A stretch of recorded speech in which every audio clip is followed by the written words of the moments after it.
தாவேகா rowdyism பண்ணுதுன்னு சேகர் பாபு சொல்றாரு பாத்தீங்களா? இது மேல ஒரு பெரிய நகைச்சுவையோ இல்ல தமிழக மக்களுக்கு தெரியும். அங்கங்க ஒரு ரவுடிஸை உருவாக்கி இருக்காங்க. அங்க செந்தில் பாலாஜி, இங்க சேகர் பாபு.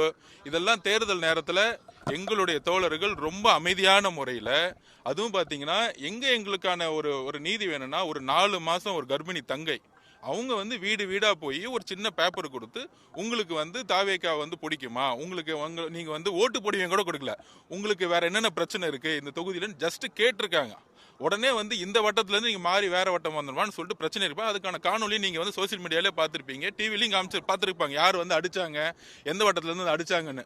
இதை உண்மையை மறைக்கிறதுக்கு ஒரு நாடக நடிகள் ஒரு 3 பேரை போய் அங்கே அட்மிட் பண்ணிட்டு சேகர் பாபு அவர்கள் சொல்றாரு இந்த மாதிரி அவங்க அடிச்சுட்டாங்கன்னு. ஸோ இதுதான் வட சென்னையில் எப்பயுமே திமுக பரவக்கூடிய வெற்றி என்னன்னா, எப்பயுமே இந்த ரவுடிசத்தை வச்சு மிரட்டியே இது வரைக்கும் ஜெயிச்சுட்டு இருந்தாங்க. எங்க தலைவருடைய ஆதரவும் சரி, எங்க தலைவருடைய மக்கள் ஆதரவும் சரி, மிகப்பெரிய ஒரு ஆதரவை கொடுத்துருக்கு. அவங்க என்னதான் அடிச்சாலும் நாங்கள் அகிம்சை முறையில் திருப்பி திருப்பி வீட்டுக்கு போவோம். தமிழக மக்கள் பார்த்துட்டே இருக்காங்க. ஹைகோர்ட்ல அப்பீல் பண்ணியிருக்கோம், எஃப்ஐஆர் ஃபைல் பண்ண சொல்லியிருக்கோம்.